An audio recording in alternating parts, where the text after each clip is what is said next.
ছিল, কিন্তু 71 সালে স্বাধীন হওয়ার পরে 71 পরবর্তী বাংলাদেশের মানুষ স্বাধীনতার প্রকৃত শাহাদাত গ্রহণ করতে পারেনি।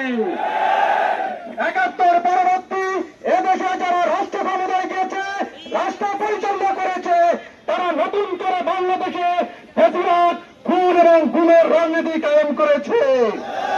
সংগ্রামী সাথী ও বন্ধুগণ, আমরা বলতে চাই, দীর্ঘ ১৬০ বছর এই ফেসিবাদ আওয়ামী খুনি হাসিনা তাদের নিত্যদিনের কর্মসূচি ছিল গুম এবং খুন।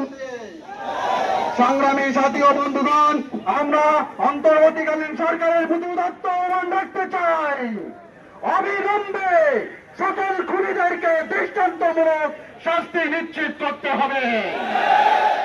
জুলাই সনদ অবিলম্বে ঘোষণা করতে হবে।